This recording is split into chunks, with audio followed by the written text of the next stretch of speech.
Hello, I'm Simon. And I'm Dan. And this is the Wikicast, a podcast where Wikipedia takes us to a random article each week and we talk about what we find. Dan, what are we talking about this week? This week, Simon, we're talking about House of D. House of D? House of D, as in the letter. Oh, okay. I definitely interpreted that as D-double-E to begin with, like from It's Always Sunny. Yeah. I feel like before we talk about the House of D, we need to talk about the exceptional circumstances that we find ourselves under. About this house. Because there's a D in it, and the D is me. Yeah, I'm in the house. Yes. I mean, it's... I'll give you that. This is very strange. Dan's visiting for reasons which we'll come on to very shortly. But we're actually recording the podcast for the first time in God even knows how long. Months and months and months. I'll have to have a look at the Podbean. But I don't even know. When did you move out? When would it have been? It would have been September 2017. Yeah. So this is the first episode. So in nearly 7 months. I think this might be the first time we've recorded together since episode 10. Gosh. And this is episode 31. Yeah, episode 31. So we're in the same room. We're using the same setup. Dan might sound a little different. I'm not using my Rode USB. Yeah, and I'm on my normal microphone, but we now have a sexy audio setup. Whereas before, we'd had a really janky, like everything in this podcast, it was all really kind of ramshackle. Yeah. And, now I actually have Dan's audio is being beamed directly into my computer along with mine. It's so efficient. It's very premium. We also try to mark up, to sort of show how the sausage is made when we make these podcasts, because we both record locally and then Dan sends me his files. I have to synchronize them, and so what we do is go 3, 2, 1, mark.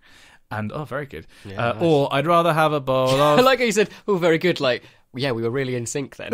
We're together. This is the point. I wasn't expecting you to join in. There you go. It's even weirder in that I can't see you. But the timing's still so good. That's the other thing, is that we were so weirded out by seeing each other that we've literally erected ourselves, and we also put a sheet between us. Yeah. So Dan can see my sheet silhouette. We're actually in bed. That's how we're going to do this. We put this, it's actually a diffuser screen between us, so we can't see each other. Because we were just, to be fair, if it wasn't for that, I'd just be staring at you, and it would be really strange. It would be weird. It makes it us kind of realise how weird it was when we first started recording this, just to stare at each other while we spoke. Yeah, well, I mean, as most people have in what they call a normal conversation, we just, I don't know, we just had microphones there, whereas this time, because there's quite a bit of distance between us, we're in my office studio type thing, and there's 10 feet between us, so it's kind of like having a conversation with somebody that you're afraid of catching some infectious disease. Speaking of feet, all I'm watching at the moment is your feet, your little curled up toes dancing around. My feet move around quite a lot when we record. I didn't realise. I usually sit, even if I'm sitting recording at my desk, I always sit cross-legged. Yes, I noticed that, actually. It's just my natural stance, your if supple, you like. Malleable body. My nimble frame. Nimble limbs. Yeah. Nimble Limbs sounds like a great fantasy character name. Or an advert for something. We've been sent some fantasy fan fiction. I don't know if you've noticed. I haven't seen. This is by a friend of mine, so I haven't read it yet, but I'm very excited. This is very exciting. Let's talk about the article, because that's what this podcast is ostensibly about. It is kind of the point, yeah. So the House of D, what is it? House of D is a 2004 coming-of-age comedy drama film, directed by David Duchovny, and it's his directorial debut in a film. So it's currently we're thinking. So it's his directorial debut in a film. Yeah, in film. Sorry. Oh, right. Yeah.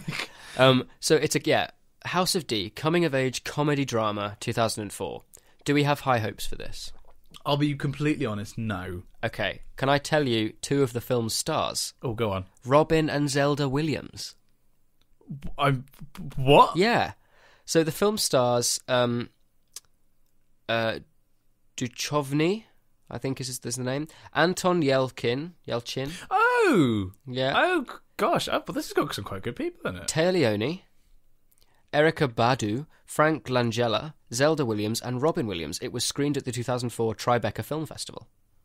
Wow. It looks quite good. It's got a very cool poster. And that's the way to judge a film. Of course. You judge it by its cover. Of course. 97 minutes. It Oh my god. I take that back. Okay. The budget was $6 million. Right. Tell you how much it made at box office? $6. Only a bit more. At 388,000. I definitely was expecting just $388. £38 and 53p. So this is an art film? Yes, yeah. Okay. Is it any good? It was given a score of 10% on Rotten Tomatoes, with my God. a consensus calling it a sincere but inept coming-of-age story. Oh my Jesus. God, that's the worst. To be like, yeah, his film was sincere but inept.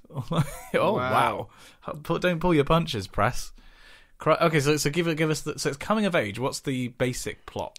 An American artist living a bohemian existence in Paris, Tom Warshaw, David, and that's the director. So the director is also in it. Oh, we've got a slight room situation going on. Okay. Is trying to make sense of his troubled adult life by reflecting upon his extraordinary childhood. Prompted by his son's 13th birthday, Tom experiences a flashback to Greenwich Village in 1973 as a 13-year-old Tommy is on the brink of becoming a man. While his bereaved single mother, played by Téa Leoni, mourns the death of his father, Tommy escapes grief by causing trouble at school and making afternoon deliveries with his best friend, Papas, Robin Williams, a mentally challenged janitor. Oh no. Wow, I want to see where Zelda comes into this. So Zelda is his daughter. Yes. Yeah. Named after the princess. Yes. Slurp? Did I say that right? Slurp. Look at how he eats his soup. It's so weird. That's a Game Grumps. Game Grumps after that. And then Link's just there like, man, that bird's really far away. Yeah. Father.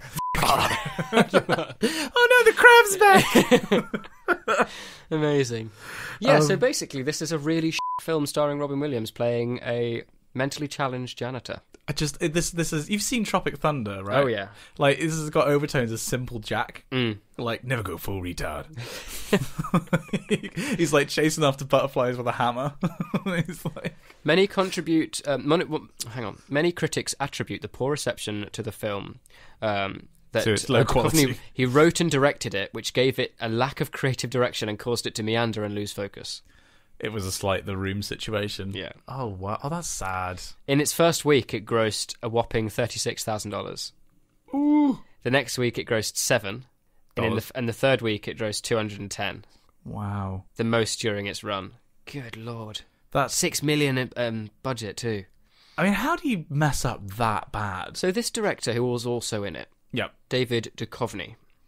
The name rings a bell. Yeah, the name rings a bell for me. I'm trying to see if I can... So we should also point out this is the first episode, I think, ever where one of us is on our phones. Dan's on his phone for this one because he's at my house and we don't have a laptop. I would offer you my Ubuntu laptop, but you would honestly rage quit within 5 minutes. He went to Yale and Princeton. Yes, but as I am living proof of, just because you go to a good institution doesn't mean that you're good at what you do. But he's got a degree in English literature from Princeton and then masters in literature from Yale. So you'd think that you could at least write a semi-decent story. Interestingly, I'm taking a module in short film writing next in my final year. Yeah, which is quite exciting. And then also I'm doing short dramas for film. And then I'm also taking a module in script writing. Oh, wow. Which is very exciting. Because Exeter is really up on its film stuff, isn't it? Yeah, it really is. And I've chosen to do a creative writing dissertation, which means I'm going to hopefully try and pair it with the film school and maybe try and do like a Wes Anderson focus, but then bring it back to the way that he writes and directs has quite a few parallels with like ancient Greek and Roman drama. Oh, wow. So it'd be quite a cool way of like tying in my classic side of it. This is a massive aside, but I'm trying to think of it in my mind, like how it might work. But I'm very excited about that.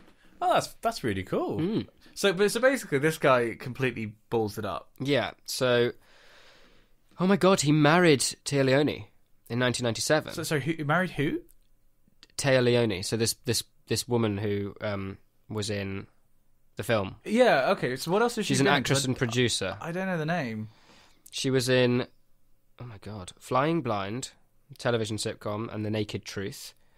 Had lead roles in Deep Impact, The Family Man, his bark is much worse than his bite, Jurassic Park 3. Oh. And Fun with Dick and Jane. Oh no. Oh dear. I'm sorry, everyone. Jurassic Park 3, though, so I've definitely seen at least a couple of those films. She was in A League of Their Own. Okay, so she's an established actress. Oh, she was also in Spanglish.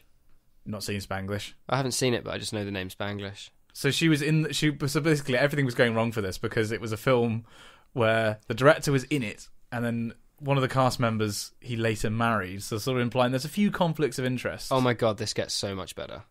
Okay. So, they got married in 97. In 99, they had their first child together. Right. So far, so good. Yeah. In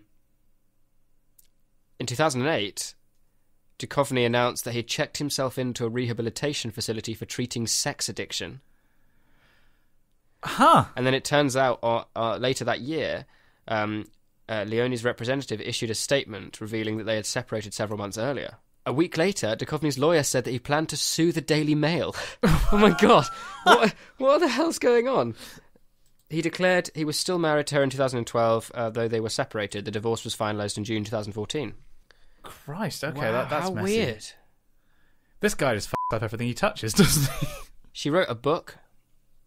I'm looking at her Wikipedia now. Actually, I recognise her. She was the mum in Jurassic Park 3. For those Holy Cow, a modern day fairy tale, and Bucky Dent. What? Is a novel by the actor David Duchovny.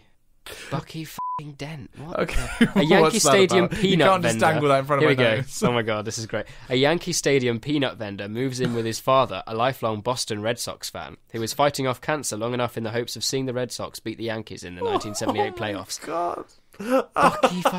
Wow, that's going to be my new favourite expletive. If I stub my toe, Bucky Dent is what's coming out of my mouth. Bucky Dent. Yeah. That's Captain America. Bucky Wow, that sounds like the worst plot for a film I've heard in a very long time. It certainly does. And I've seen Cats and Dogs with Jeff Goldblum. Jesus. Which is something that maybe we should watch later to Yes. sort of settle the cats and dogs debate. So we should probably actually at this juncture mention the main reason you are here, which is, can I get a drum roll, Dan? That sweet merch. It's finally available. So at the time that this episode comes out on Saturday morning, there will be a video on my channel with the lovely supple Daniel and myself. Yes. Daniel will be modelling the Wikicast t-shirt because we finally, there was a bit of a delay, finally got our test prints back and we're happy with them. Yes. So we're going to be opening them up to pre-orders. So the way this is going to work is the pre-orders will be available until the end of the month. So until May 1st, midnight on the 1st of May. You can pre-order the t-shirt. It's going to be there'll be details in the video. It's either going to be $20 or £15. It depends if I can work out how to change the settings on my Squarespace website. But it's either going to be $20 or £15. And pre-order it. It's going to be a flat cost to wherever you are in the world because we realise a lot of our readers are international. We don't want to penalise you for being in a place that's not the UK. We're not UKIP. We don't want to make you pay more because you're not in the UK. Exactly. So that's a flat cost. Yeah. So pre-orders close at on May 1st. We will then get them made and get them sent to you straight away, which means that wherever you are in the world, they should be with you within the month, like by the end of May. Like I say, there's more details in that video, but it's finally happening, guys. Like, this is it. When Dan arrived, I showed him the t-shirt, and it's like, that's my face on a thing, on a t-shirt. Yeah, it's very strange. Hang on, if I'm gonna chuck the t-shirt over at Dan. Can you describe the t-shirt, Dan? How what does it make you feel? It's a glorious yellow. Yeah, I mean I feel like we've nailed the colour there. It's as close to as our yellow as possible. Yeah, and then our two massive Swedes are on the front. And the Wikicast is emblazoned underneath. It's a thing of beauty. It really is. It's glorious. I did have to simplify the logo somewhat because the printing technology didn't allow for gradients. So sadly, my eyebrows are solid, and they're missing their characteristic chunk that's been bitten out of them. Because I did try and get that in the design, but there wasn't a way to do it without looking kind of stupid.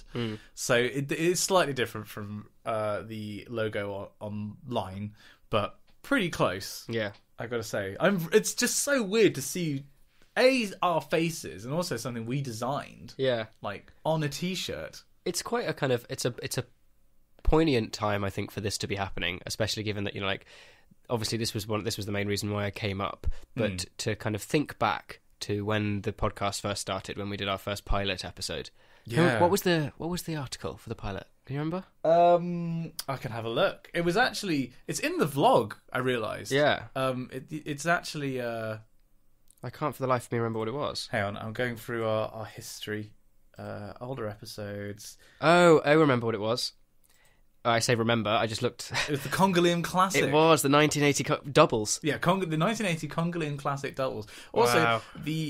sorry, this is such a wanky, self-referential episode of the podcast, but deal with it. Like, the description is so tiny. It's just like, we clearly didn't know what we were doing. Yeah. And to be fair, we still don't really know what we're doing. Look how we've grown. How we've grown, and not only how we've grown, but how the readership has grown. We've got so much, you know, like the kind of the memery that's going on. Oh, I the was kind so of the damned, self-referential kind of. It's just we've got this whole. I was saying to this to Simon, you know that episode of The Simpsons when Yes. Lisa puts her tooth in? Is it a thing of? She puts it in soda. Yeah. And then it gets zapped by something. I can't remember where the electricity comes from. Yeah. But yeah, she's trying to prove that the soft drinks decay teeth. Yeah. And she ends up creating this little kind of Civilization. It's Yeah. really advanced civilization. this tiny like microcosm in a cup. And I was thinking like that's very much like whenever Simon and I kind of every now and then go into the Discord and have a little or check the Wikipedia or the wiki. What's the link? It's wiki. Oh, the ridiculous Hilarious Wikicast. URL. Yeah, It's the wikicast.wikia.com/wiki/Wikicast_wiki. amazing. It was just like that. Every night we dip our toes in to see what's going on, and they've advanced even more. You know, like they've got their own emojis now, and it's amazing. It's very exciting.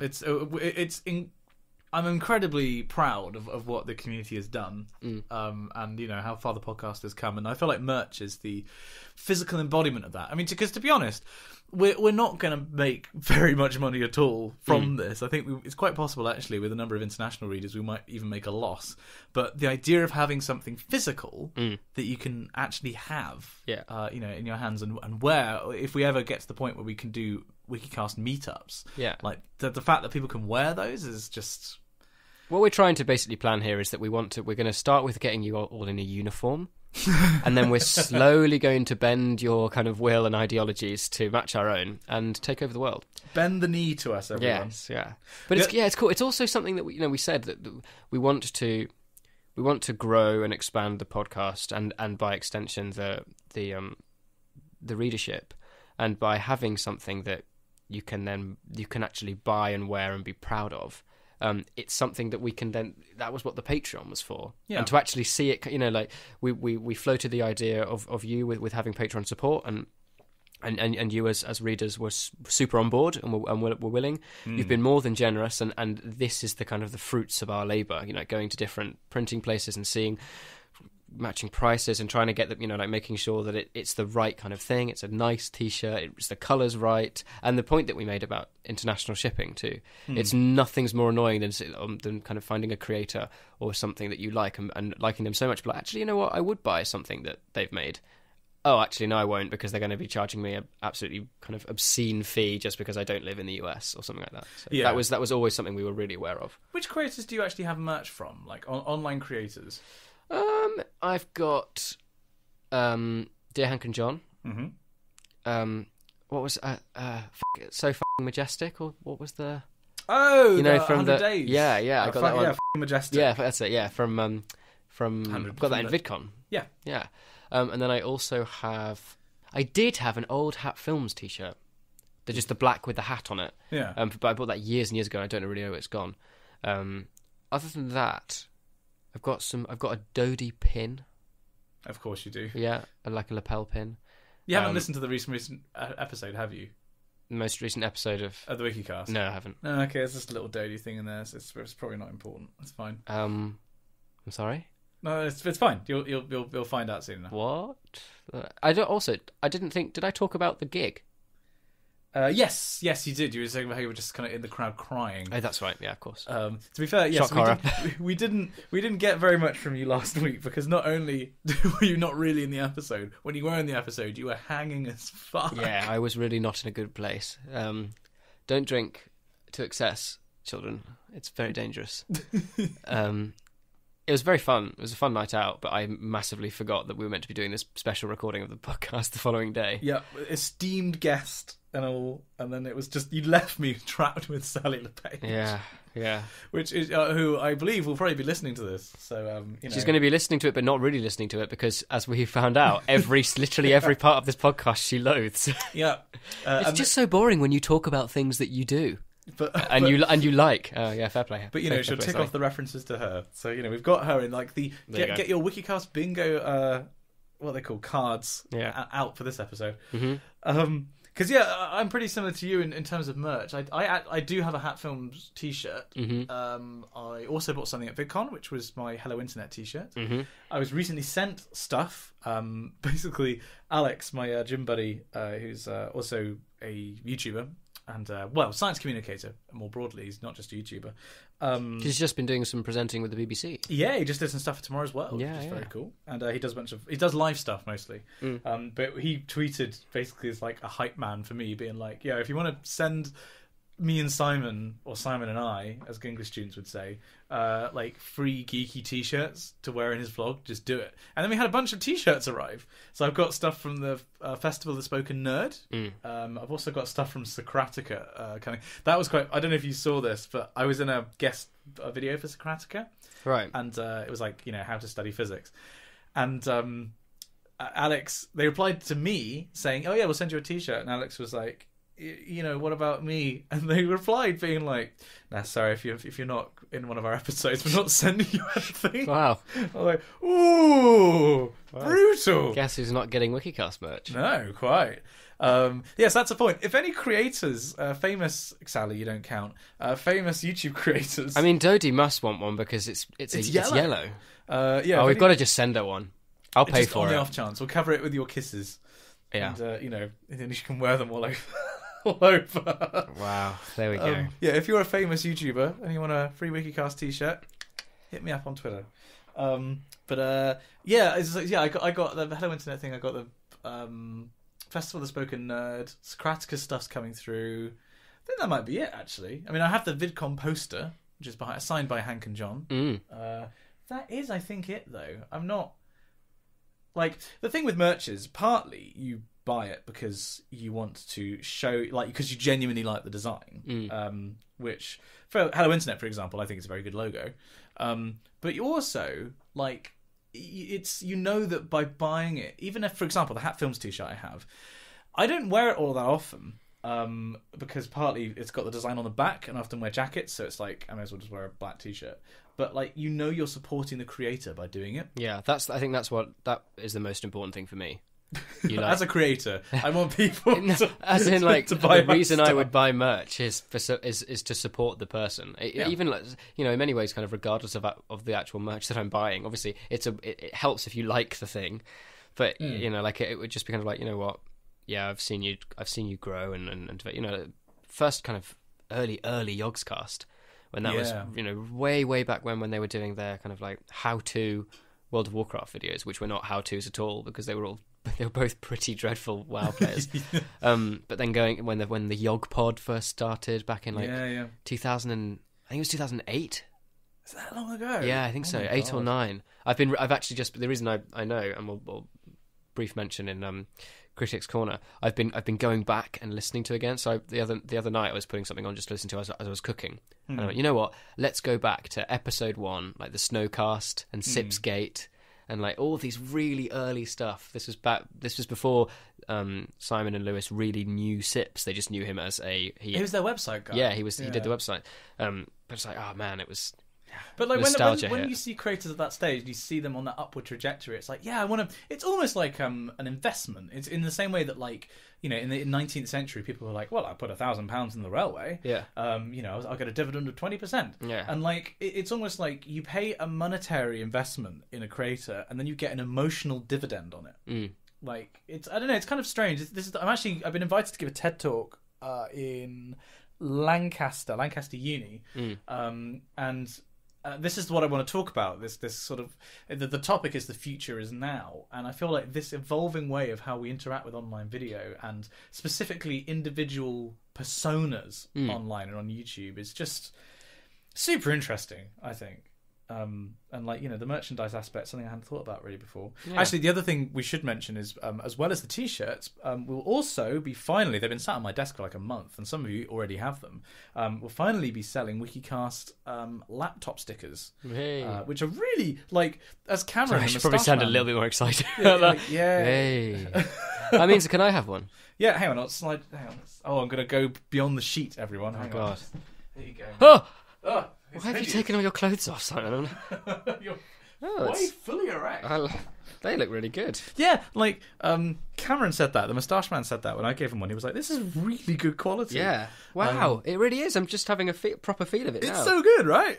Good lord. So if I think these are going to be $3. That's going straight on the laptop. Again, it depends on. I need to have a look at my Squarespace. We should probably do that before we make the video. But yeah, these will also be available for sale. I think they're really good. What I thought was quite fun was my mum asked for one to put on her saxophone case. She doesn't listen to the podcast. She was like, I just like it. Yeah. So like, I think they're really, really good. Yeah. And if they do well, I don't know, we could do other designs. We could have like a Team Cat and Team Dog one. I mean, we have loads of ideas for what we'd love to do for like visual merch. I'd still really like the idea of doing an animation contest. Oh yeah. We were talking about this, about taking a sort of saving up some stuff from the Patreon and saying, right, well, we want to do an animation thing. You have a month to animate your favourite section of the Wikicast for like a minute or something, and provide some examples for like Game Grumps and Hat Film stuff where like this is the kind of thing we want. Yeah. And then we'll post the winner on the Spongy and Electric. But yeah, there's so many things that we'd love to do. It's a whole new world. Yeah, it really, really is. Very exciting. I mean, shall we? We're going for a little bit in the main section, if you like. And I know Sally doesn't like the main section. Is there anything more to talk about this film? I don't think so. I think the general consensus is it's just shockingly awful, and it did very, very poorly. It's a massive disappointment to everyone in the film industry. So whilst you were talking there, I was just looking up Tia Leone. Yeah. Did you see her full name? No. Her full name is Elizabeth Tia Pantaleone. Wow. Her surname is Pantaleone. See, now, Pantalone was one of the Commedia dell'arte stock characters. Yeah. Oh, right. From thinking back to my high-level theatre in the IB, I'm pretty sure it's Pantalone, and he's got a really, really identifiable mask. I'm pretty sure he's the one that's got the big kind of quite bulbous nose.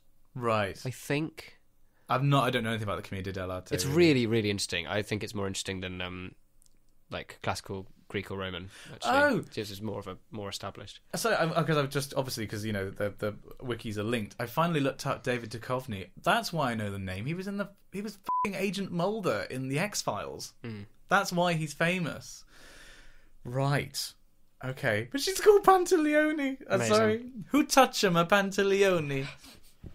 And somebody touch my spaghetti. My absolute favourite GIF. My God, that's funny. Oh, is it? Or is it the one I sent you this morning that like? Oh yeah, you killed me. Yeah, that was pretty funny. I messaged Simon saying you messaged me saying you're still due to get into at the right time on the train. Yeah, which was my coded way of saying, did you wake up? Yeah.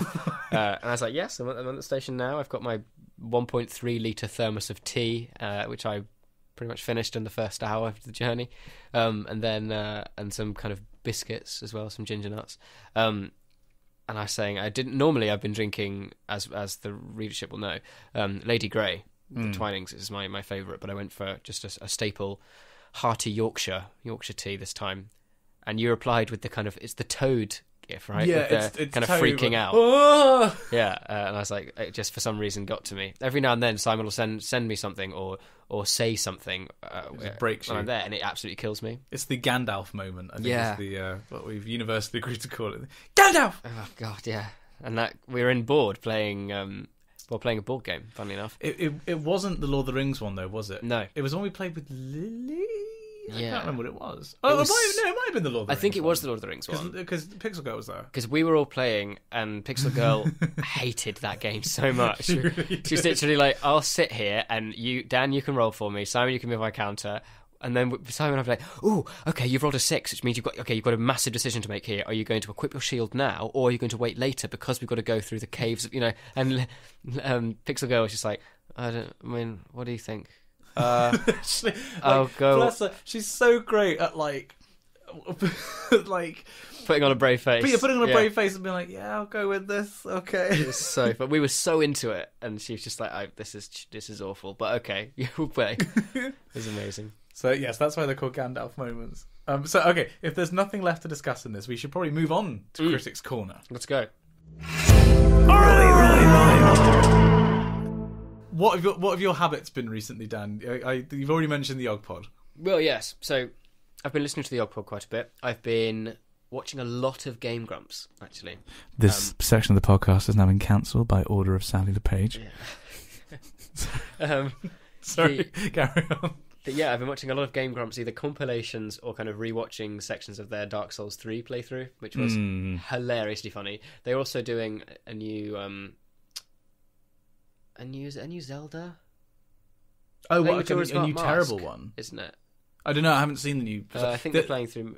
Thing is, I'm not actually subscribed to them. I just watch series that get because they upload so frequently. That I can't subscribe to them either because it just clogs your subscription feed. But every now and then I'll check. I've also been really, really loving. Is it Astroneers that Hat Films were playing through? Oh yeah. But they haven't done it for a while, and it really upsets me because it's bloody good. You've had like quite a period of not watching YouTube, and now you're kind of catching up on all this stuff from the past couple of weeks. Yeah. No, that series has been good. I think Hat Films have been doing some really good stuff recently, actually.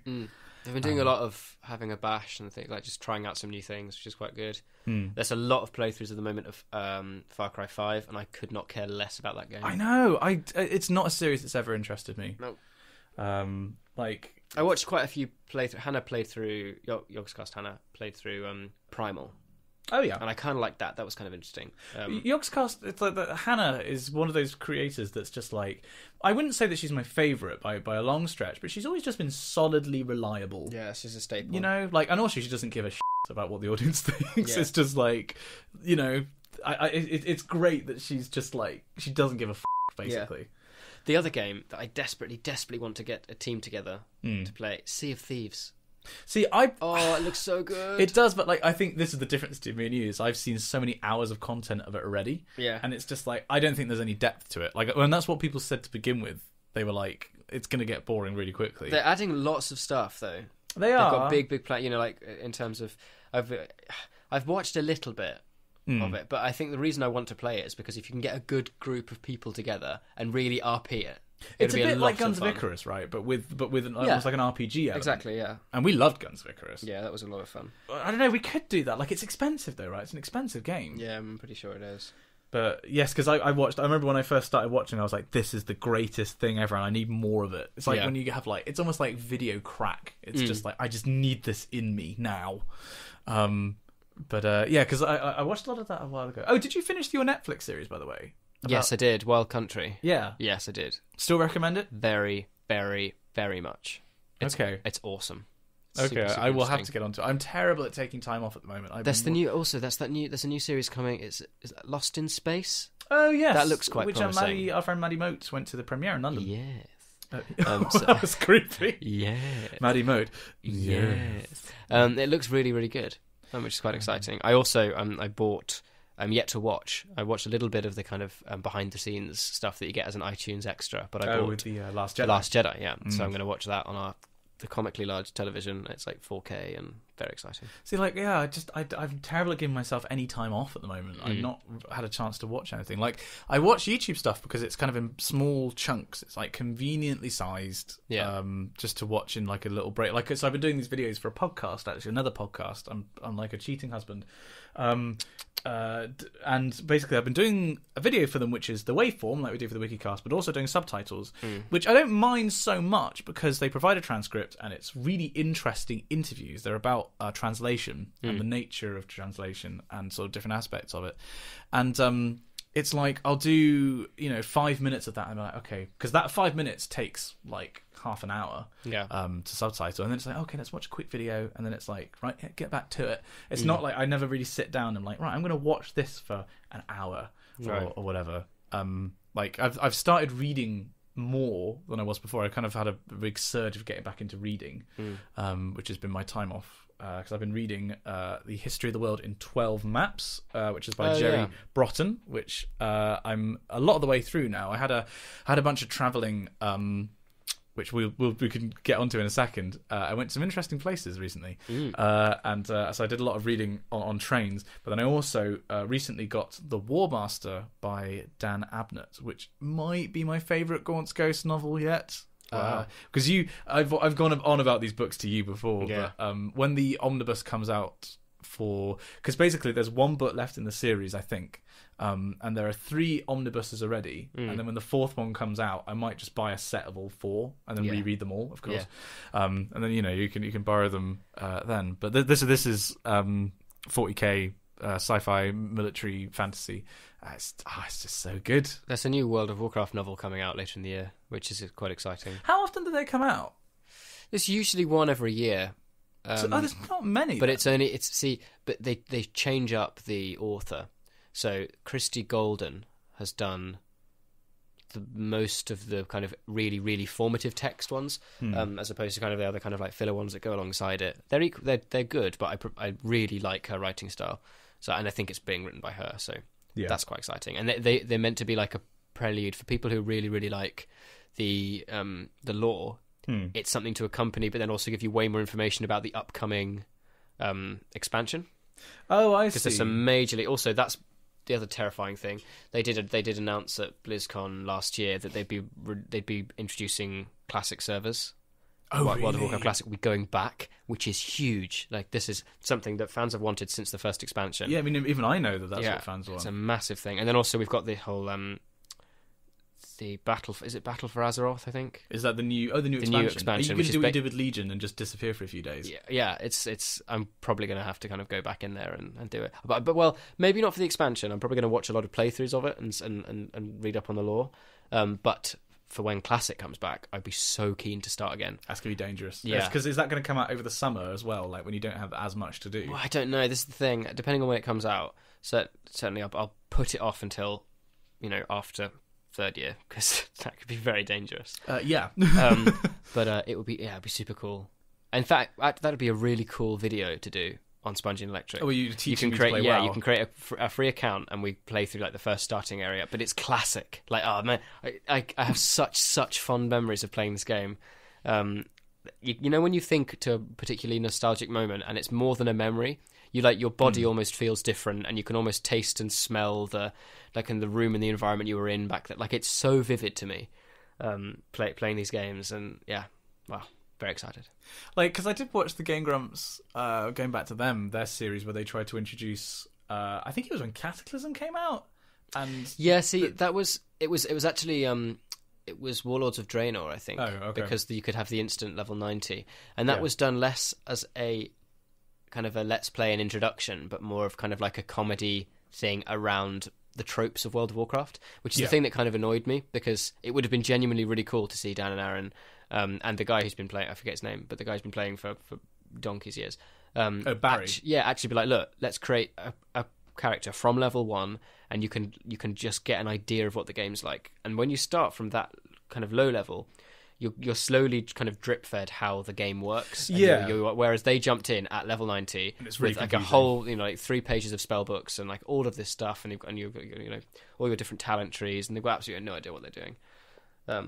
Yeah, it'd be cool. I mean, I'd be up for that, honestly. I think it'd be fun. Well, likewise, I'm really keen to get into the 40k lore.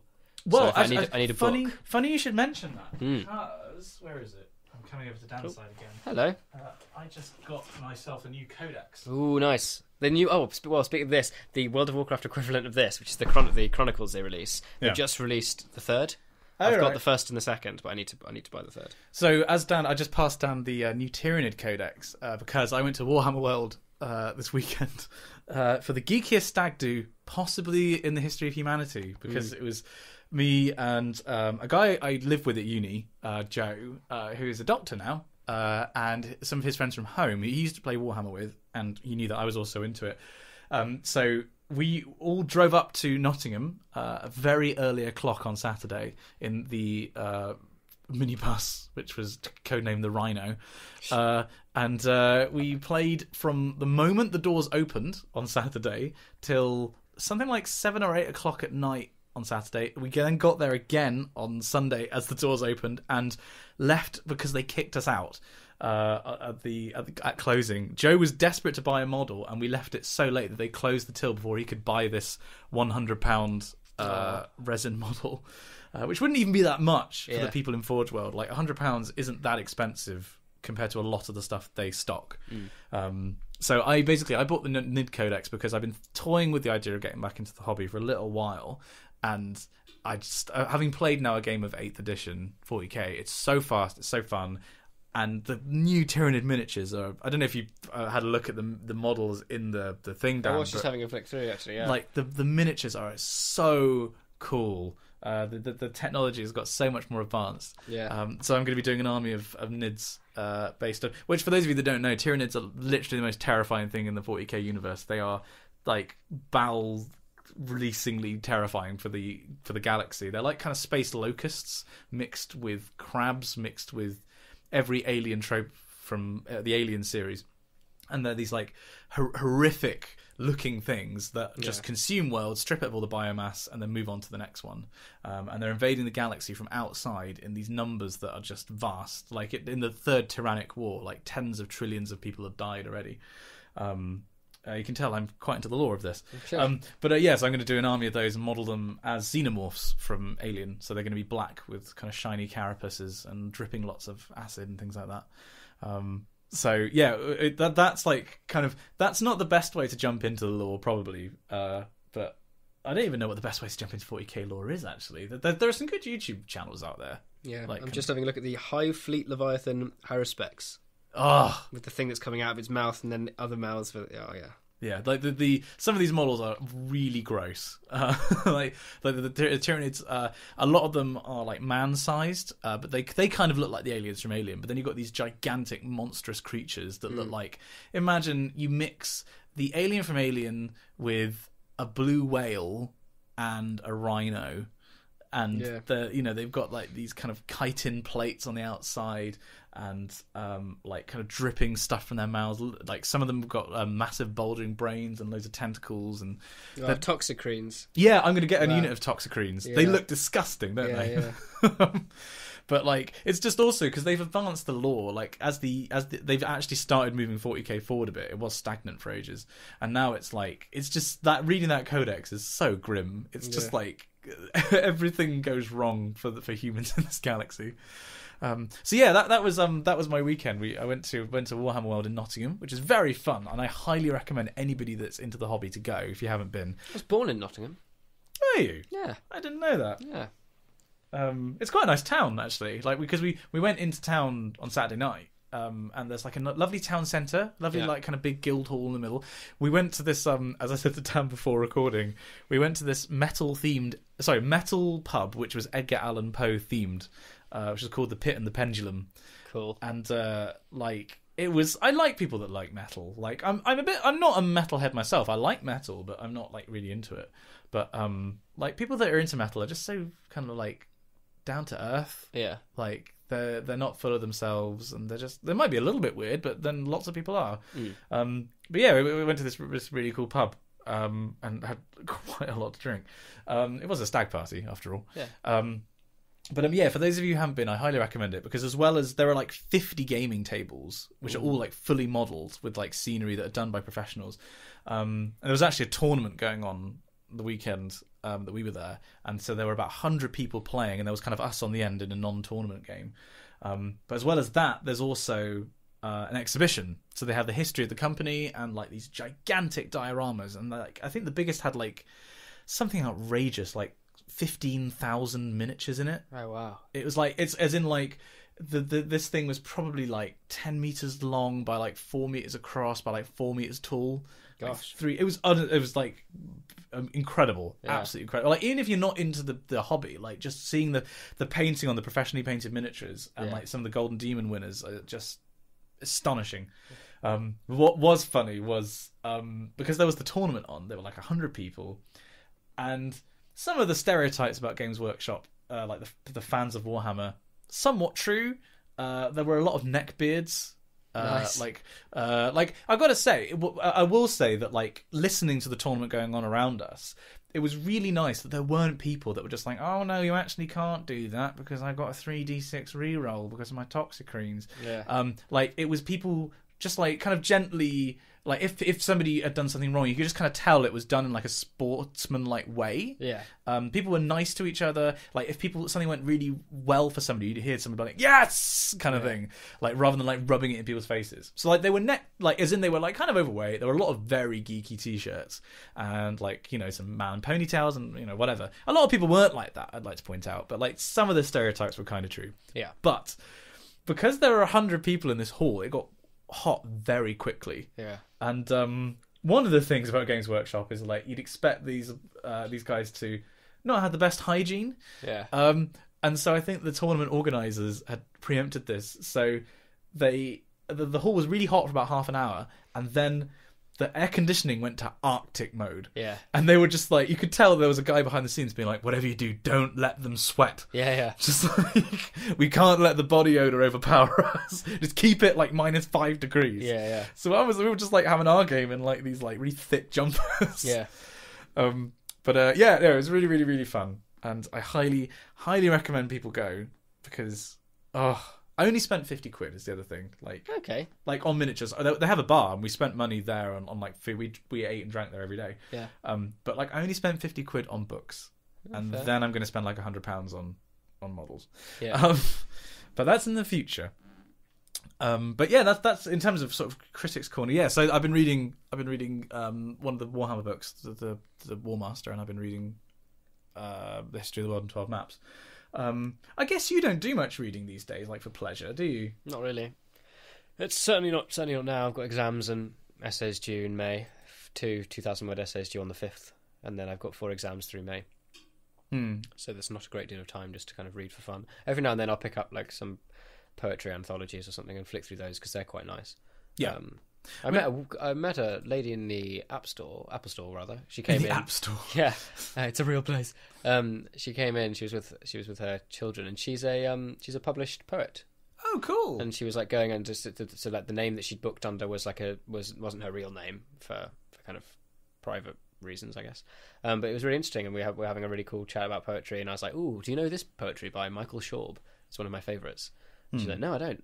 We had like a conversation, and I was talking to her about what modules I've been taking and where it's going, and then she mentioned her book, which I said I would plug on the podcast. Well, and let me find what the name of the book was called. I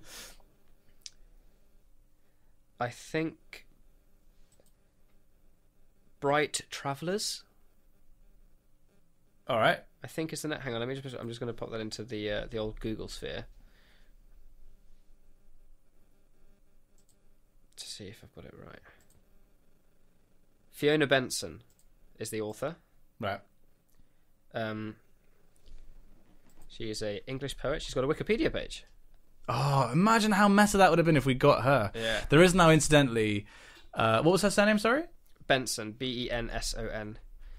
Like, there is now a small probability that we'll end up talking about Sally LePage's article, you realise, because she now has her own Wikipedia article. Dun. But, okay. Oh, well. But yeah, it's just, it's really well received. If anyone's into poetry, give Bright Travellers a look.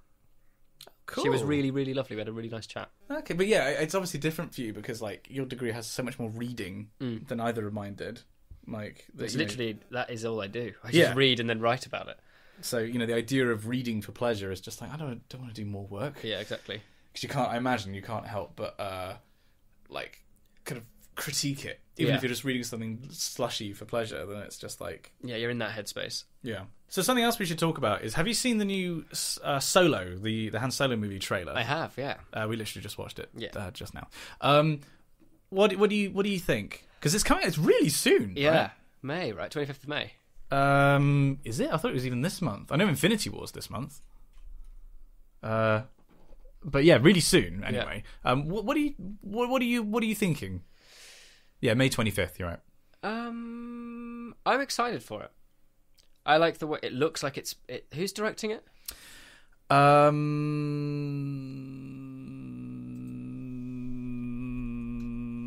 dude.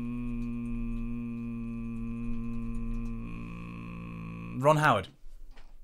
Ron Howard. I was just on the top of my head. But he was after there were problems there, right? Yeah. Because I think it was the brothers, the Russo brothers, who were originally directing. And then and then Howard was put in at the last minute. Yeah. There was something to do with the directors. I can't exactly remember. But no, it's not gonna be good. It's not gonna be good. Okay. I'm saying it now. Like Lord and Miller, that was it. The original directors. Right. The thing with Star Wars films, and this is the same for The Last Jedi, is that they always have the very best production. Like, no one can deny that it looks phenomenal. Yeah. The cinematography is great. The production design is always exceptional. Like, the world building, in this particular case, the kind of they've gone for a gritty realism kind of thing. Yeah. The design work, everything is fantastic. But the problem is what the story is based on, I feel like, is the issue. That's issue one. Like, Han Solo doesn't need a backstory, for one thing. I mean, yeah, but that calls into so I'd agree that I don't think the film has to be made. No, I think I can get behind the idea of doing a prequel movie for Star Wars, right? Yeah. Like, I can. Well, we kind of had that already. We've had Rogue One. Yeah, but I mean, as in like a character one. Okay, like, right. if you want to do one about Lando. I feel like Lando is a more interesting person, and like because you like do one for Jar Jar. That's what we want. Yeah, that's what we want. Darth Jar Jar. Yeah. Like you kind of want to keep Han as like this black box of mystery. Like he just appears. He's a smuggler. He's really good at what he does. I don't want to know his backstory. I feel like with Lando, there's actually a story there, like that could be done in an interesting way. Yeah. I don't think this is. It's a bit like the what's it called? The Half-Blood, not the Half-Blood Prince, the Cursed Child. Yes. Like it's like well done for what it is, but like it's not the right story to tell, which hamstrings the whole thing. But also, I feel like this is going to sound stupid. I think there are too many recognizable actors in this. Yeah. Like the whole thing with Star Wars when it came out was you knew Alec Guinness and you knew Peter Cushing. Yeah. That was it. Everyone else was an unknown. With this, it's like I'm going to be watching this film and thinking, "Oh, that's Emilia Clarke. Oh, that's Don Glover. Oh, that's Woody Harrelson." Yeah. Paul Bettany, the limited shot we saw of him, seems fine. Actually, it doesn't seem to be that recognizable. Yeah. But like, I don't know. It just seemed very heavily that like it's quite intrusive on the universe. Yeah. Isn't it? Like, But then the person who you don't know is the guy playing Han Solo. Right, like yes. was he in Hail Caesar? Don't know. He looks like the guy who was in Hail Caesar. Yes, he was. But apparently he really can't act. And I don't know if you noticed, but in the trailer they don't show very much of him acting. And also there's like that really hammed line that's just like, "I heard a story about you. I wondered if it's true." Yeah. Like, I don't know. I think, look, I'm going to try and remain optimistic. I'm not going to, I'm not going to watch the trailer and be like, "God, this looks mind-blowing." I'm going to watch it and be like, "Look, am I going to go and see it? Yes, it's going to be a, Coke and a popcorn, sit back, kind of dip your toes back into the Star Wars universe, consume it for what it is and move on." The thing is, I am probably going to go and see this, but I feel like almost out of a sense of duty rather than because I actually want to see it. Yeah. Like Infinity War, I am excited to see. Yeah. I am not excited to see this. And that, like... No, I'd agree with you there. I'm not... No part of me is kind of like, ooh, can't wait till the 25th of May. Especially given that we've got Infinity War coming out and Isle of Dogs has just come out. Yes. Which is super exciting. I still haven't seen it yet. And Ready Player One. Yeah, I'm quite keen to see that. I kind of want to read the book before I see it, but I may as well actually go and see it. Like, I feel like it's going to be spectacular but meaningless. Yeah. Like, I don't know. Just based on this trailer, and to be fair, like the earlier trailer had me more excited. Yes. This one brought me down to earth. I'm like, oh, they've Last Jedi'd it. Yeah. Like, I like the imagery looks fantastic. Again, like that shot of the Star Destroyer coming along, and there's like the clouds swirling around it. Yeah, and like the fact that they based this on like the Kessel Run at all is just like, oh, I don't know. I think perhaps The Last Jedi broke me slightly, and it's just like I can now see the lies of the Jedi for what they are. Yeah. I don't know. Fair. I'd love to be proved wrong because I'd love the film to be good. Yeah. I just don't think it's going to be. We'll see. We'll see what happens. Yeah. Sorry, Sally. We'll finish now. Yeah.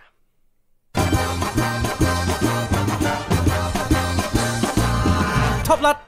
Thank you very much for watching the Wikicast. We'd now like to do our credits in vocal form, starting with directed by Richard Flanagan. Written by Ashugu Nagapan Nagasaravanan. Do you want to do that again? No. Executive producers Henry Brewster and Lewis Watson. Chief Boom Boys, Simon Vase and Davy Schramm Vontabell. Sorry, Chief Boom Boys? Boom Boys. Yeah, the Boom Boys. I swear that's Boom Boys. They're the boys who operate the boom. That is not a thing. Well, they might not be called Boom Boys. I'm sorry. Chief Boom Boys implies they're like chief demolitions experts. No. That's you have a boom boy. You do have a boom boy. You have a best boy. Okay. Who's the head of the gaffers. Cool. I believe that's the best boy. You also have a boom boy. I think they're just called booms. No. Boom boy. Spelled B-O-I. Gaffers, Eric Davis, Billy Toulson and Elliot Conway. Head of the casting couch, Tapio Kirkinen. Assisted by Wonderful Stephen. They were there. We were going with it. The idea of just being like, oh, you want to work on the Wikicast, do you? Okay. How old are you? What's your major? Yeah.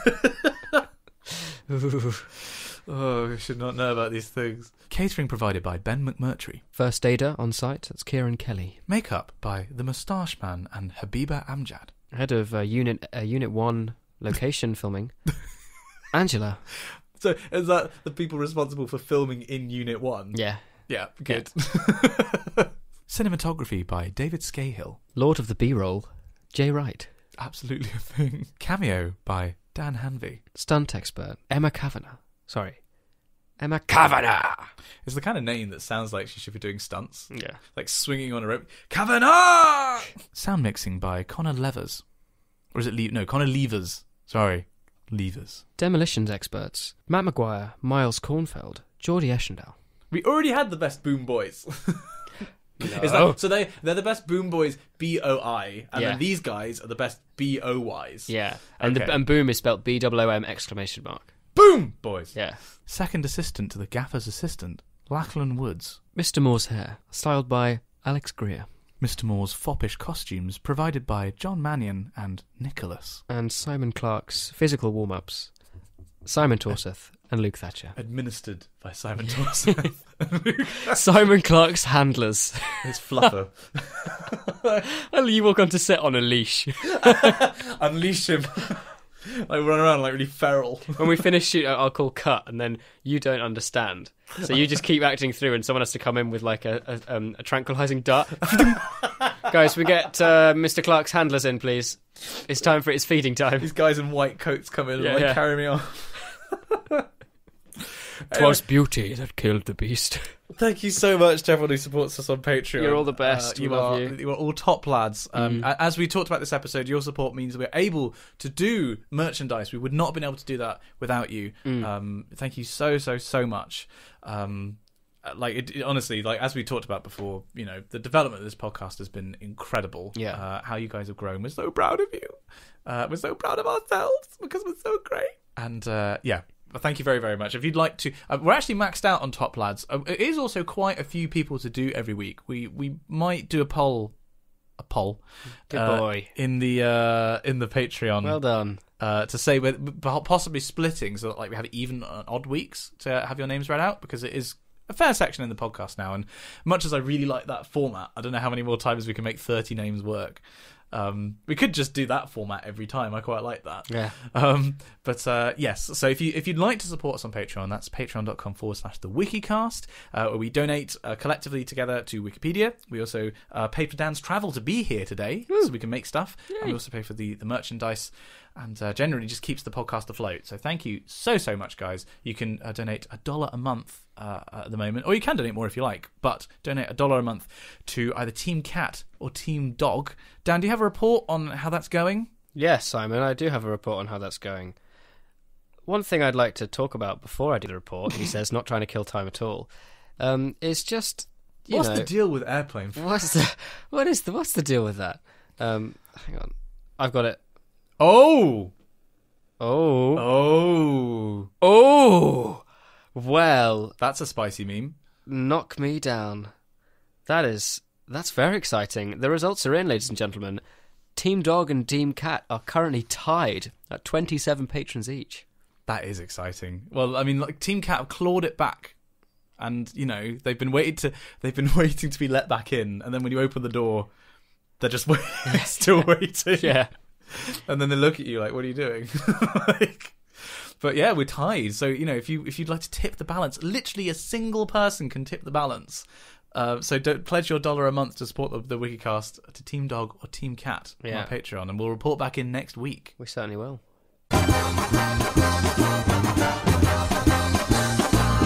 Top lad. And we now find ourselves in Correspondence Corner.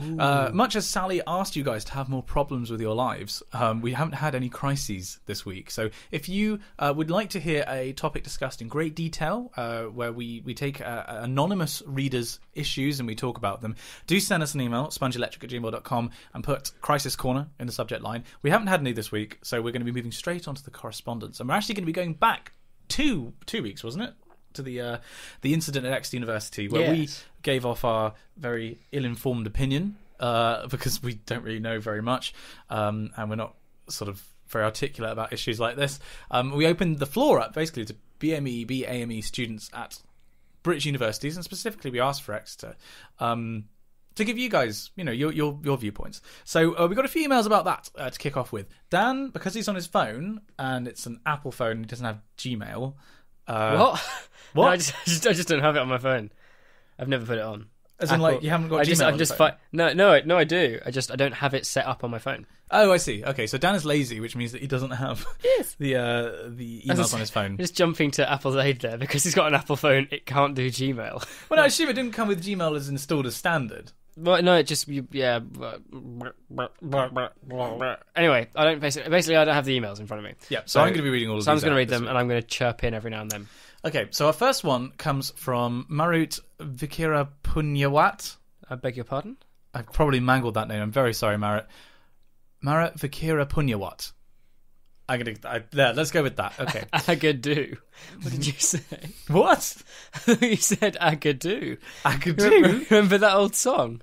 No? Agadoo doo doo, push pineapple, shake a tree. Oh my God, no! What? You don't know this? No. I remember the song now, but that wasn't what I was leaping to. Oh, that's a foreign-sounding name. That's we now have a correspondent from Bongo Land.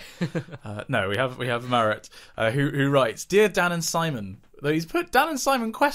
Yes, it's the two of us. Yes. I'm a first-time writer, recent listener, and Team Dog supporter. Nice.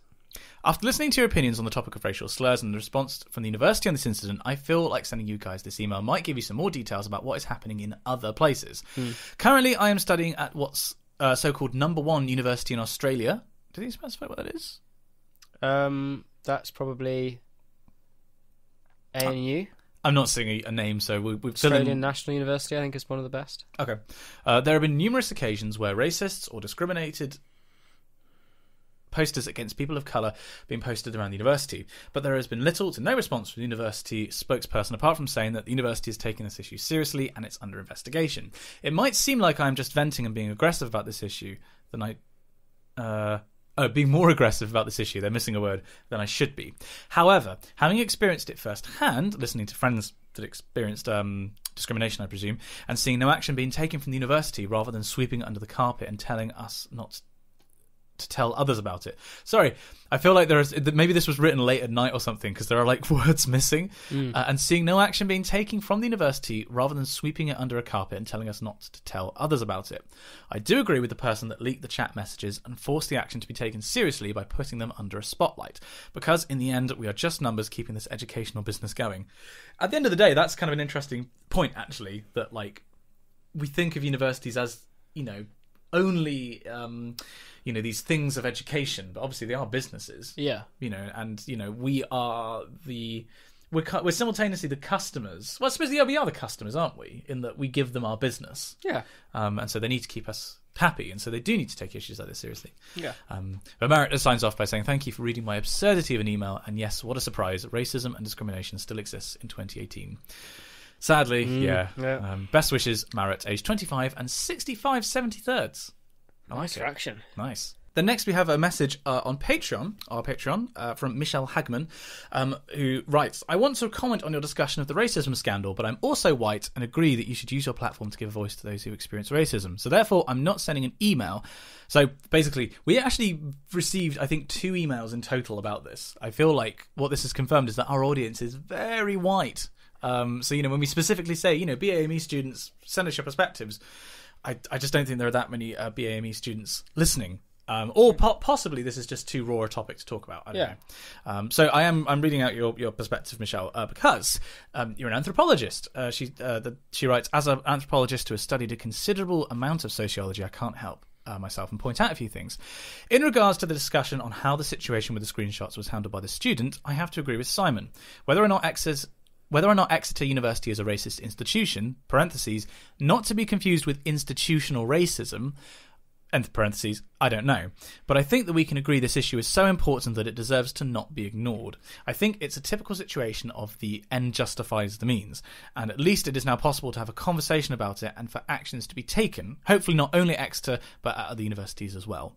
So I think that, that's basically what my argument was when we talked about this, was that this is, when you put yourself in the shoes of the person who sees no action being taken, it is an ends justifies the means kind of thing. I know that we had slightly different opinions on that last time.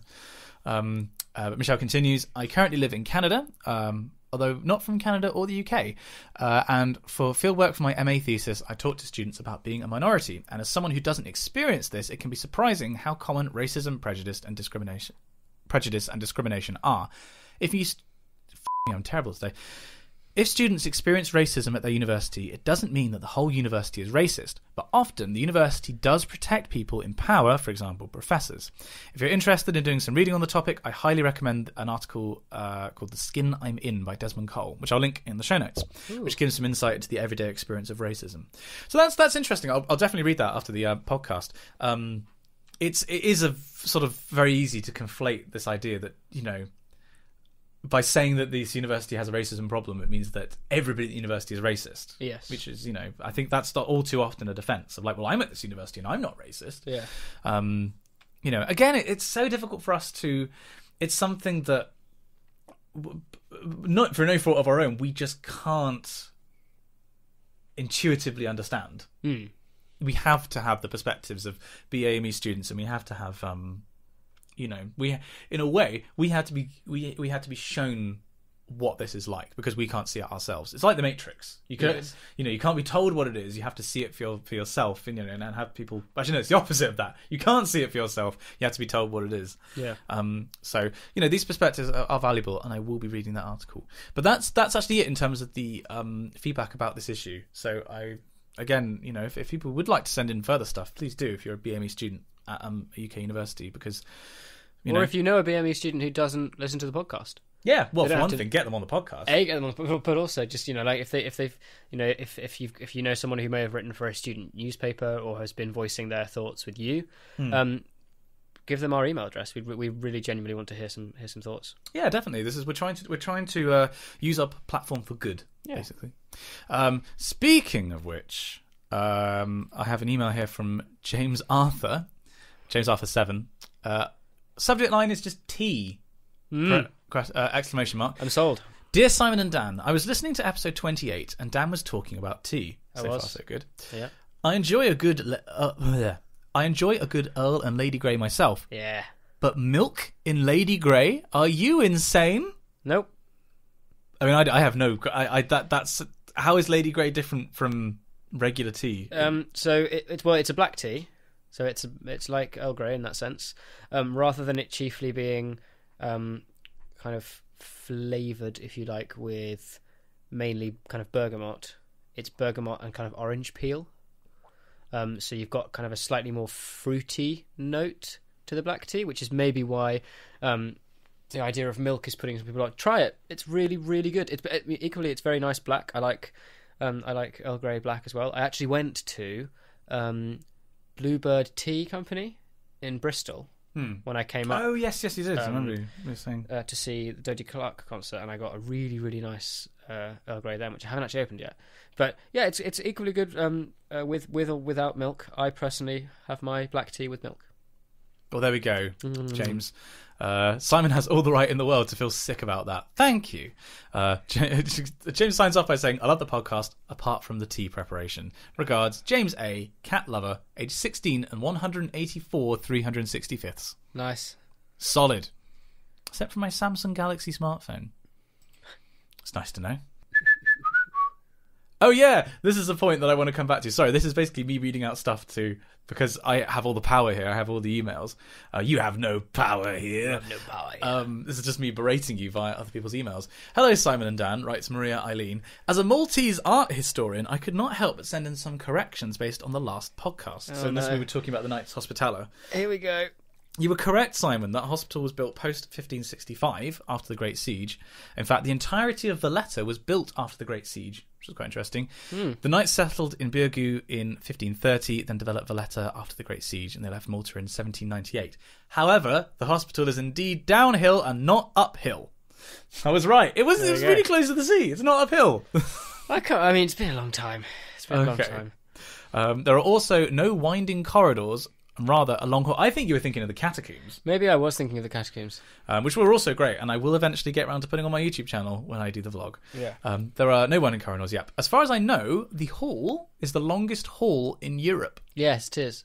Because I remember when we were there, it was big enough. You could do practice with like artillery pieces. Yeah. It was fast. Apparently, yes, and it's now used as a cultural centre. So that's all she says. Thank you very much, Maria, for proving me right. Thank you. Next, we have an email from Jamie JX93, regular writer, who writes, Estimado Señor Clark, Señor Moore y invitado especial. Hello, chaps. Just wanted to say how much I enjoyed the article in podcast 29. So Jamie is the guy in the Discord who does a lot of MUN. United Nations. So this is in reference to the permanent representative of Colombia to the United Nations. And I wanted to let you guys know about a few things. Firstly, there can be instances where ambassadors can represent their country's interests to multiple countries, such as the one that we had. So, we didn't know about that. The ambassador that we were talking about specifically as the ambassador to both countries alongside her role as the permanent representative of Colombia to the UN. Yeah. She's not, however, the permanent representative of Montenegro to the UN. So, the permanent representative and ambassador are two different things. Right. And further, Kosovo, I think this is because we were talking about the exceptions. Kosovo is not a member of the United Nations, but has bilateral relations with countries that recognise it. Right. This is getting very technical. Wow. The reason I wanted to read this email out is apparently I am saying Pole correctly because they've linked. I think this is David Dimbleby talking about the exit polls for the. Oh, but he's EU. posh, so he says pole. Yeah, but it's right though, isn't it? No, it's not. That's just like a posh way of saying the word pole. The word is pole. It's pole. It's not. It is. It just is. It's just not. I'll include the clip here so you can hear what I'm talking about. But that's just the exit poll. The reality, as Sophie Rayworth was saying, we get the first result in 3/4 of an hour. That'll be the first test of the poll. Anyway, thank you very much for that, Jamie, who signs off with age 24 and unknown. Ooh. I like that. 24 Mystery. Question mark over 365. I like that. Okay, and then there's one more, I think. Oh my giddy aunt. And then we have one final email before we have I can't lead it like that. So you open the email. Oh my Jesus Christ. And we've got another email. We have another email. One more before our fan fiction. This is from Lewis Watson, who's written his entire email in Comic Sans. Yay! Thank you, Lewis. You sicken me. This makes me feel ill to look at. Well done. Lewis writes, "Dear Messrs. Clark and Moore, you might remember me from my first email as the shameless promoter of my Instagram." Oh, yeah. Yeah, we both looked at the Instagram. We were like, that's a happy little follow. He's a good photographer. I'd just like to comment on your discussion about Apple phones and Macs last week with the female Dan. Personally, I have just upgraded to an iPhone X 256 gigabits. It's an iPhone 10. But yeah, go on. To an iPhone X 256 gigabytes, hashtag brag about it, having owned an Apple Watch for a few years and just at Christmas got a pair of AirPods. Yeah. So I'm sensing that you two have a lot in common here. Okay. AirPods are the future. Did you see they released a cable thing? It was like a thing to stop your AirPods from being lost that clips around them. So it's like having wired headphones. It's like, what's the fucking point?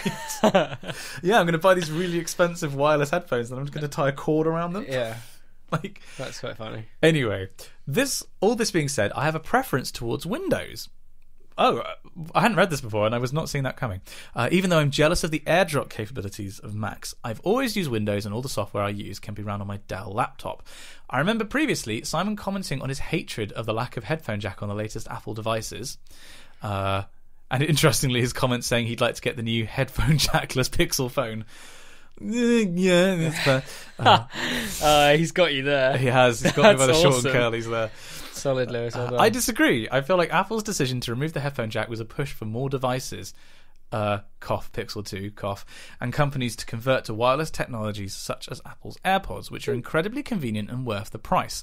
I agree with Dan's comment on the price per use ratio in contrast to other wireless earphones. Did you say that they're much better than other wireless earphones? I can't remember. I said from a cost per use perspective because they are so easy, in and out straight away in a little case. I think you'll find that, bearing in mind I owned wireless headphones before I had my AirPods. Yeah. And I listened to my AirPods more.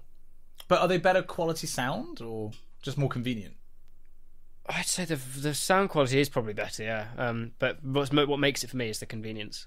Okay, that's fair enough. Lewis is it's like he's preempted our conversation because he next writes, AirPods are not perfect. This is literally, it's like a roller coaster. This choice to push the large companies will help the growth of the technology involved. Plus, you get an adapter if you want that slightly higher bitrate, which would make sense for somebody who is producing music or video. However, if you want high quality, you're not going to be creating content on a mobile device. This is true. Contrary to how I may seem, I do like Android phones, though on average, Apple devices are both higher quality in terms of durability, excluding the eye bend feature of the 6, and performance. Any comment on that? Is that still a thing? The 6 was an interesting phone. Oh, here we go. It was. It's also. Hang on, I'm just going to get some Doritos. Carry on. So when you're undertaking a repair on an iPhone 6, one of the things that most other phones have that the iPhone 6 doesn't, it's either the 6 or the 6S, I believe it's the 6. It doesn't have, what's it called? Basically, there's a sticky plastic about the thickness of a rubber band that goes in between the housing and the display to kind of help it with the kind of like an airtight seal. But also just kind of keeps the display a little more rigid. So some 6s you can find that if you press the corner of the screen, it will click because it doesn't have that layer of adhesive. It also makes a 6 display slightly faster to repair because you don't have to about with adhesive. But do you want Doritos, by the way? I'm fine, thanks, mate. All right, cool. That's all right. Yeah, it's an interesting phone. The iBend feature was, an oversight on Apple's part. I'm sure they will agree. Okay, hang on. Let me finish this one. Also, in terms of price, I believe that the higher price in some instances is worth it for the quality and interconnectivity between devices. So this is the point about the ecosystem, right? Yeah. I like the idea of the HomePod. Oh, go on. Speaking of ecosystem, exciting news that Apple had the other day. Yeah. All of their retail stores now and corporate stores are now 100% green energy. I saw that. Yeah, well, it's a great step. I don't know how much of a difference it's going to make from the existing situation, but it's, to be applauded, for sure. It's not, I mean, the big difference will be when they get their manufacturing green energy as well. But that's never going to happen. Well, you don't think Apple's going to move into green energy? Was that? I don't think not entirely for its production. Oh, I see. Yeah, because it is very energy intensive. Well, I think it's more resource intensive, right? It uses a lot of rare earth metals. Yeah, exactly. And also intensive in terms of the lives of people that die making the products.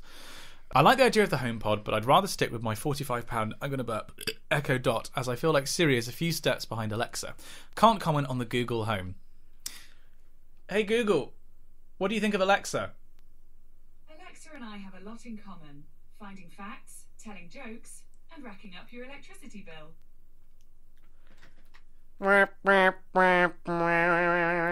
I've loved this HomePod, I've got to say. Like, it's great. Did you just call it a HomePod? No, did I? It's probably because I just read it. Google Home. Hey Google, you called it a HomePod. Tell me a joke. Okay, here you go. Trust your calculator. It's something to count on. Oh my god. The jokes are fantastically bad. Wow. It's got to be said. I wonder if Siri will tell me a joke. Hey Siri, tell me a joke. I just realized it's been years since I did the hokey pokey. I guess I forgot what it's all about.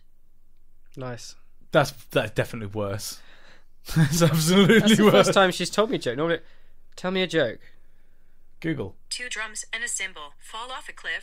There was it told me one the other day that really got me. It was just like it was that sweet dad spot of being so bad that it was hilarious. Yeah.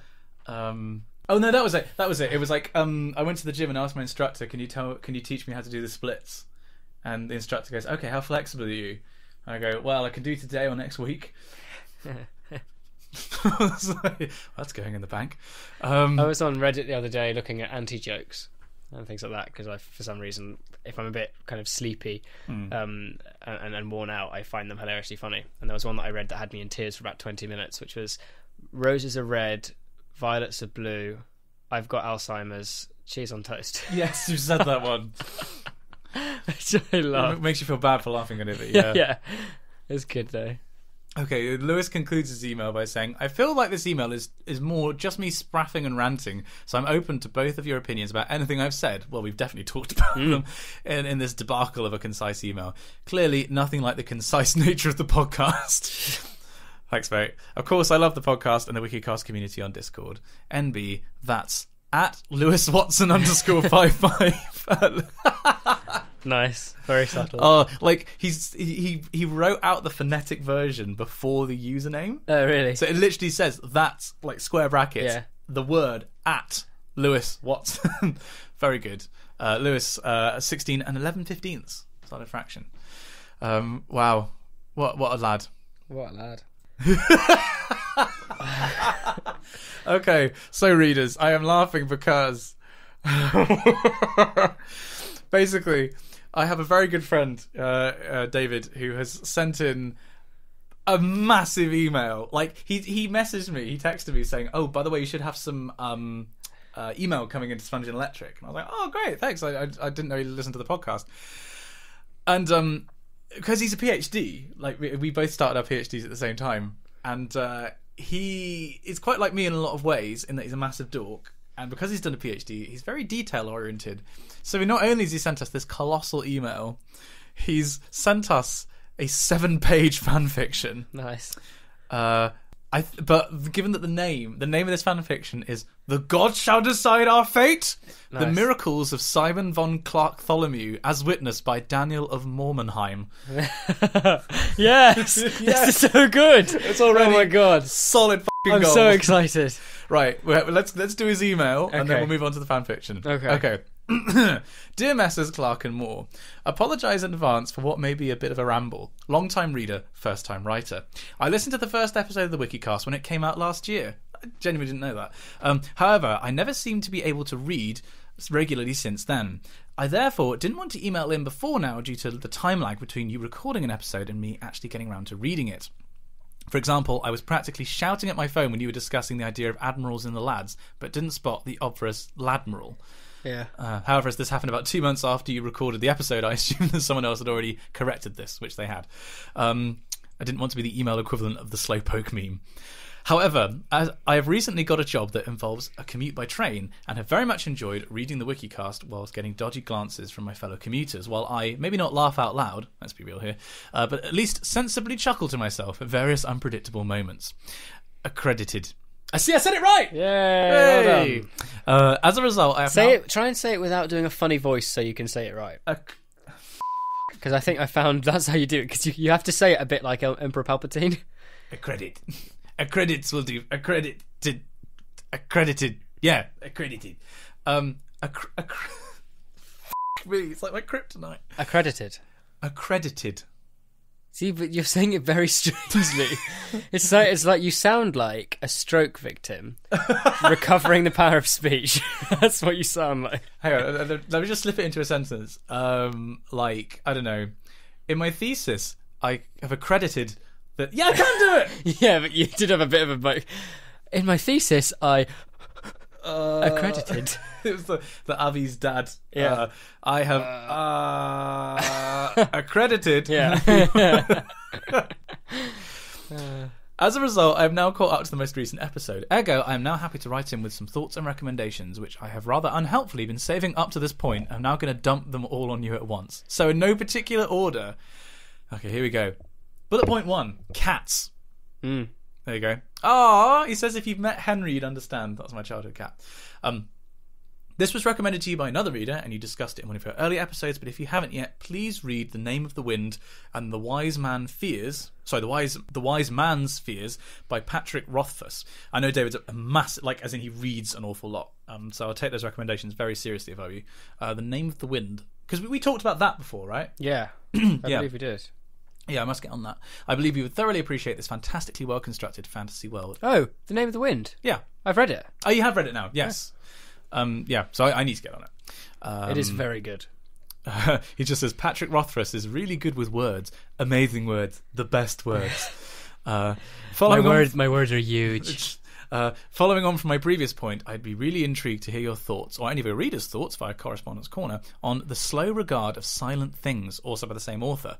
This is a short 60-page story about one of the supporting characters from the previous 2 books, so I'd recommend reading them first. Oh, so you could read that. The Slow Regards of Silent Things. Dan will have to do that for me because I haven't read the first one, but I do want to read The Name of the Wind. Will do. Anyway, the next just bullet point is baguette in multicoloured Comic Sans font. Nice. Next bullet point. In one of your recent episodes, you debated what drunk Welsh people would sound like. To this end, I would thoroughly recommend the film Pride, which I recently watched. Oh, it's very good. Oh, have you seen it? Oh, yeah. Wait, that's the one about the miners, right? Yeah. Yeah. No, I haven't seen it, but I will. Gays and lesbians support the miners. Yes, that's it. Because they're both in the same strike action. Is that right? Yeah. Something like that? Anyway, since you're both fans of YouTube gamers, I'd like to mention Many a True Nerd, which I really enjoy watching. In particular, his Kerbal Space Program livestream will make Dan feel better about his own grasp of orbital mechanics. Parentheses, he's a classicist. We could do that later. We could stream Kerbal Space Program. Oh, no. Okay, well, that's what we're doing. Oh, please. Dan's here, and we're going to be definitely live streaming something. It scares me. I'll include the link. Okay, cool. As someone who is completely atrocious at languages, I feel your pain every time you take on a pronunciation challenge. Since I don't speak any foreign languages, I'll have to substitute with the names of some of my favourite volcanoes. Explanation there. David has a PhD in volcanoes, and specifically measuring them from satellites. So, can we therefore attempt to give your finest pronunciations of... Oh my god. Hang on, I'm going to have to Facebook this to you so you can have a go. Okay. First up, we have... Tungurahua. Tungurahua. I'm going to go with. Yeah. Tungurahua? Yeah. I will have to include. I'll include like a list of these names in the show notes because. Yeesh. But next you got Puyehue-Cordon. Yeah. Puyehue-Cordon Caulle. Doinyo Lengai. Yeah, Doinyo Lengai, I'd say the same. In the DRC, Nyamuragira. Nyamuragira. These are such different language families than what we're used to. Jesus. The classic one is number 5, which is like Eyjafjallajökull. Welcome to the Swedish Shippity. Very good. Oh my! What? Oh, and the 6th one's Welsh. It looks like it, doesn't it? It's like Llullaillaco or something. It's actually Chilean. Yeah, it's Chile. Yeah, or Chile / Argentina. I guess it's on the border. And then Bezymianny. Bezymianny, yeah. Emuruangogolak. Ooh. I have no idea. Emuruangogolak, yeah. And then Mount Doom in Middle Earth is apparently Ngaurahoe. I guess. Ngurahoe? Don't know. I know. Like I say, they'll be down in the description, so you can compare how terrible we were. There we go. And then finally, what's your favourite volcano? Have you ever visited a volcano? No. I've flown over Mount St Helens, which is cool. really cool because you can see like the massive dip that's been taken out the side by the eruption. Yes, I guess that's my favourite. I've never seen one. I did a school project on like Cotopaxi, I want to say. I think. I don't know. But yeah, so Mount St Helens for me, David. And now, finally, I realise, looking back, this has been a rather narcissistic email. No, not at all, David. So I hope you'll forgive me if I include some fan fiction inspired by your request from a few episodes back. And also the incredible fan art, which was incredible, by Johannes Neers. Yeah. It's called The Gods Shall Decide Our Fate. It took me longer than I'd planned to write, and has already grown longer than I intended it to be. And I haven't even got to the planned end of chapter 1. Awesome. Oh my god. This is so good. This is so good. David, you can tell you got a PhD. Oh my god. Like, yeah, it's 7 pages now, but it's not quite the end of chapter 1. What I've attached is therefore only the prologue. What? Oh my god. Jesus. However, after reading episode 30, I'm now worried, let the arguments commence, that if I don't email this in now, the moustached man may well beat me to it. Oh my god, it sounds like a Jules Verne novel. Yeah. Anyway, if you enjoy it, let me know and I'll try to find time to write another chapter or two. Best wishes, David, aged 11010 and 111. Hang on, 1111/10000. What's that? That's binary. Nice. That's good. I like that. Praise be to the machine god, David. Deus Ex Machina. I think I find it's pronounced Deus Ex Machina. Is it legit? No. Okay, good. I've been saying it right my whole life. That's a thing in Warhammer, like the machine god. Right. There's a religion around machinery, and their like prayer is Deus Ex Machina. Right. Oh. You know that? Remember that vine of the baby that's covered in peanut butter? It's like, you made a mess. You're right. Does it feel good? Okay, are you ready for this, Dan? I think so, Simon. Are you ready for The Gods Shall Decide Our Fate, the miracles of Simon von Clark-Tholomew, as witnessed by Daniel of Mormenheim? Bear with me. I'm going to have a reshuffle here. I'm going to get comfy on the sofa. Oh my god, oh my god. Right. Here we go. Okay, I think I'm... Oh, I just need to adjust my mic. Okay. You good? I'm good now. I hope everyone's ready because this is about to go into the meme Hall of Fame. I think I get the very distinct impression. So I'm going to be reading to you the prologue, The Road to Avaland.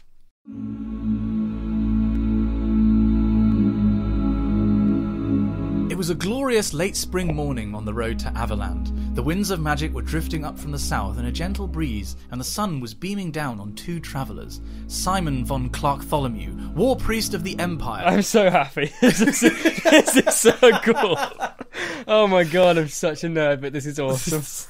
And Daniel of Mormenheim, apprentice imperial battle mage. You're right. Oh no, I'm not okay. This is too... It's too much. Keep going. I'll just sit here and squeal. We're deep in a heated discussion about the finer points of modern Bretonnian choral music. I'm telling you... so how are we going to distinguish our voices here? Because, like, you can be a deeper voice than me because you... I mean, okay, yeah, I think I'm meant to be like a kind of a hero if I'm like a war priest of the Empire, and you're like an apprentice. So if I do you as like normal, and I do me as like a booming voice. Okay. I'm telling you, canticles are far too negative in general. You need a good canicle to properly extol the glory of the gods. Simon opined. God, this is amazing. I'm not even past the first paragraph. Oh my god. Okay, here we go. That's utter nonsense. You clearly never... Good morning to you, kind sirs! The two looked up in alarm. They had been so involved in their debate that they had both been ignoring their surroundings. Ahead of them, at the side of the road, a tinker sat next to a battered wooden cart that had clearly seen better days. The cart had been unhitched from a donkey which was grazing by the side of the road. How may we be of service? Dan replied, regaining his composure and nudging Simon sharply with his elbow. The priest looked sheepish as he lowered the warhammer that he had grabbed from his back when the tinker hailed them. I thought it was an orc, Simon muttered under his breath. Dan had to try very hard not to roll his eyes at Simon for the sheer stupidity of that comment. But seriously, he thought to himself, what orc shuts a friendly hello before attacking? And instead focused his attention back on the tinker. Oh my god. I don't suppose you gentlemen are heading towards Averheim. My cart's thrown a wheel, and it's the nearest place with a Wainwright. Alas not, Simon replied. We're on an urgent journey to Salsford, and we don't have time to make a detour. Salsford? The old man queried. I'll warn you, I've just come from that direction myself, and there's strange goings-on in them parts. Oh, I think he's meant to be West Country. There's talk of strange folk abroad. Oh, such as? So now he's West Country. Livestock gone missing, terrible noises overnight, all sorts of howling and screaming. You ask me, there's a demon haunting the village. I arrived yesterday and left as soon as I could this morning. Left me proper unsettled, it did. Excellent! Simon exclaimed. It's no jest, Tinker declared at Simon. Simon scrambled for an apology. Oh, no, sorry, I didn't. I just meant if you only left this morning, then we must be close. Forgive my companion. We've been on the road for 6 days, and weariness appears to have made us forget our courtesy. I'm Daniel, an apprentice at the Yellow College in Altdorf. This here is Simon von Clark-Tholomew, priest of the Empire. Rumours of demonic activity in Salsford reached Altdorf a week ago, and so our masters dispatched us to investigate. As Simon said, we're in some haste to reach the village, but it would be our pleasure to assist you with your cart if we can. Priest of the Empire? Well then, good to meet you. Name's Tom, myself. No offence, Mr. David. I never met a wizard before. Always thought you'd be taller. Nice. I like it. Alas, most of the rest of them are, Dan thought to himself, a fact that other apprentices love to remind him of frequently as they could. Tom continued. As for the cart, I caught a rock and the left wheels come loose. Think I cracked the axle as well. Not sure there's much a couple of city types like yourselves can do to help. Again, no offence, but you don't look like the sorts who know how to get your hands dirty. You never know. We might surprise you, Dan thought. He was just about to say as much when Simon cut him off. God's willing, all things are possible, Simon proclaimed, reaching for his hammer again. I'll fix this. Dan had a sudden sinking feeling in the pit of his stomach. Simon, wait, he called out, but the priest was already striding towards the cart. In the name of the Empire, Simon cried out, swinging the hammer sideways with a two-handed grip. Blast. Time for another intervention. Again. Time seemed to slow to a crawl as Dan opened his mind to the winds of magic. He reached tendrils of awareness out to the cart and found the Tinker's assessment was correct. The wheel was loose, but that wasn't the imminent problem. In fact, the hammer blow would probably have fixed the cart if the wheel was the only problem. However, the axle was cracked down the middle and any additional impact would almost certainly split it in two.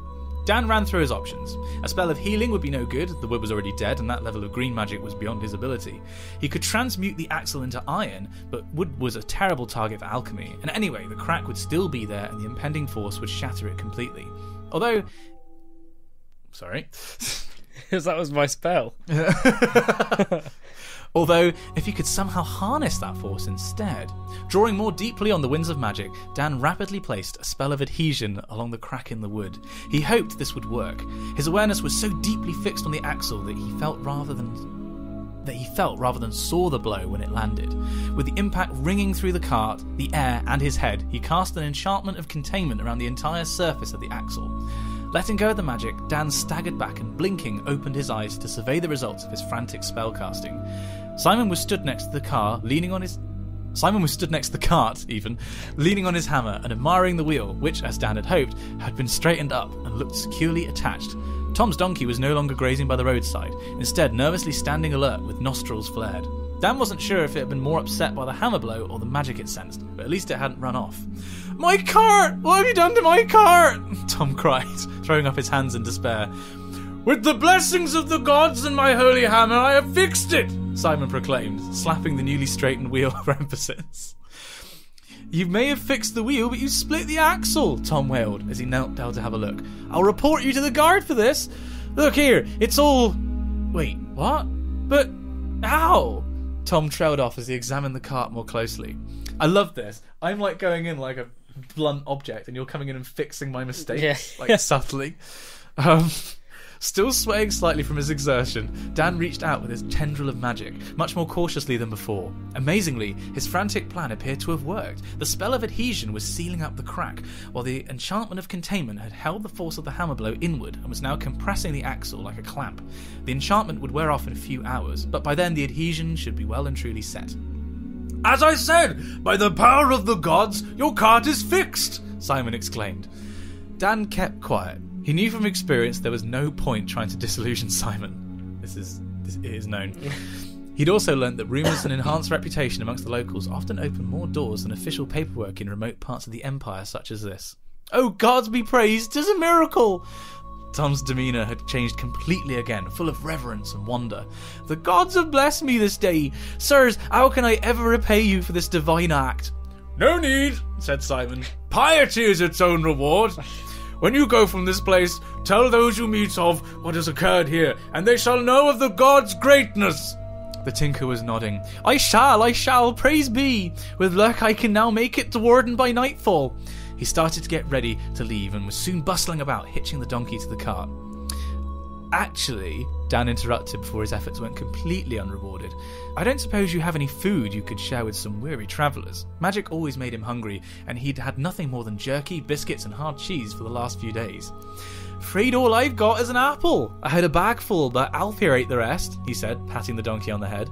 "I was going to pick up more supplies in Salsford, but left in such an hurry." "No worries. An apple sounds great right now," Dan said. "Well, I've only got the one, so you'll have to share, but you're welcome to it." "Thank you very much!" "Thank you very much, that's very kind of you," Simon said, taking the apple. "May the gods grant you safe passage on the roads ahead." "And the same to you," Tom said, climbing up onto the cart. "With the gods on your side, I'll have no problem sorting out that demon in Salsford." With a creak, the cart headed off down the road. Dan could still hear the old tinker burbling about blessings from the gods as he disappeared around a corner and out of sight. Oh my god. Hang on. "Well, I thought that went pretty well, all things considered," Dan said. "Now about that apple, should we go halves?" he asked. "Like I told the old man, piety is its own reward. You shouldn't have asked for any payment," Simon replied. "Oh, come on, it's just an apple, and besides, I'm starving." There was a brief pause when the priest thought about it. "No, I work to deliver messages of God's power and might to the common folk of the Empire, and I will not have them give up their hard-earned possessions in exchange for my services. Since you have robbed an honest man of food without payment, I shall make this apple a sacrifice to the gods." Dan gaped in disbelief. I assume you mean Dan gasped in disbelief.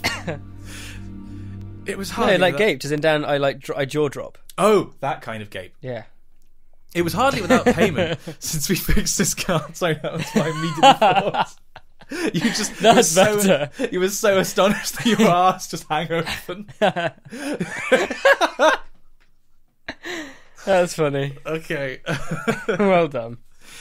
It was hardly without payment, since we fixed his cart. "The gods fixed his cart, and thus to Sigma I shall give what is Sigma's due." Oh my god, Simon said, putting the apple on the ground and picking up his hammer again. Dan still couldn't believe the stubbornness of his travelling companion, but at least this was a situation he knew how to deal with. As the priest swung his hammer overhead towards the doomed piece of fruit, Dan plucked a breath of magic from the gently flowing tide and cast it towards the descending hammer. This at least was easy, he thought. The magisters of the Yellow College weren't called metal wizards for nothing. There was a dull metallic thud as the hammer landed square on the apple. As Simon lifted his weapon, Dan released the magic and briefly glimpsed a sharp, axe-like blade at the head of the warhammer, before the metal rippled and flowed like mercury back to its original blunt form. Thankfully for Dan, Simon saw none of this. He was instead staring at the apple in front of him, which now lay in two neat, gently rocking halves. He peered at his hammer, perplexed, and then went back to contemplating the fruit. Simon continued to stare in silence for a long moment, then said, "The gods have decided that you may have half an apple!" "How very benevolent of them," Dan remarked, picking up one of the apple halves and taking a bite. "Now come on, are you going to stand there all day? We've got work to do." Without looking to see if the priest was following, Dan turned and continued walking down the road towards Averland. Simon was still there for a moment more, then slung his hammer across his back, picked up the remaining half of the apple, took a contemplative bite, and followed the wizard down the road. And then they f***ed. That's literally what it says.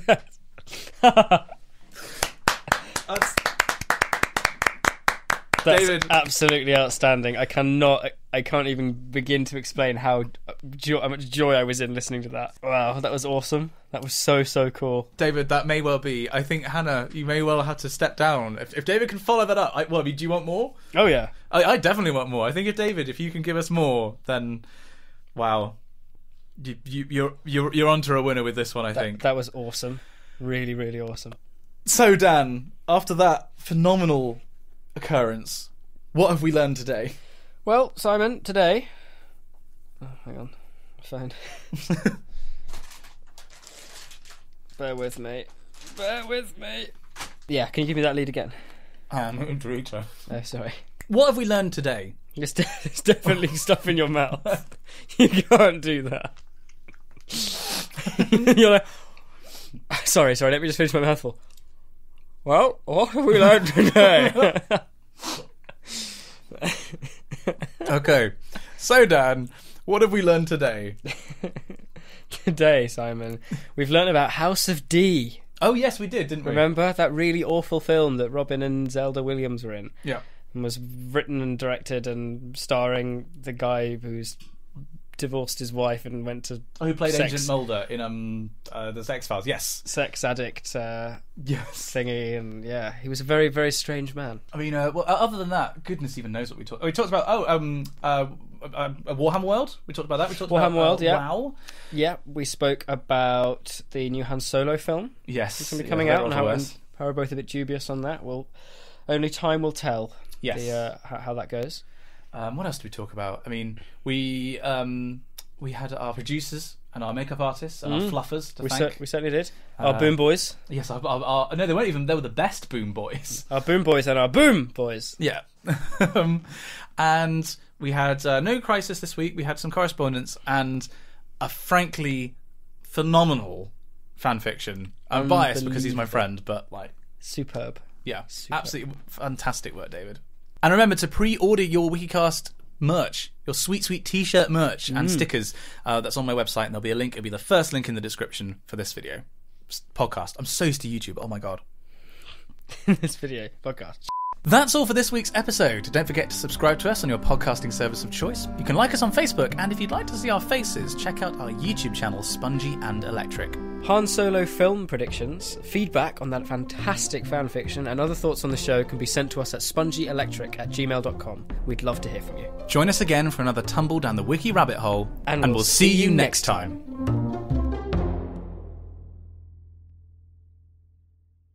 The name! Give me the damn name! Barty Crouch!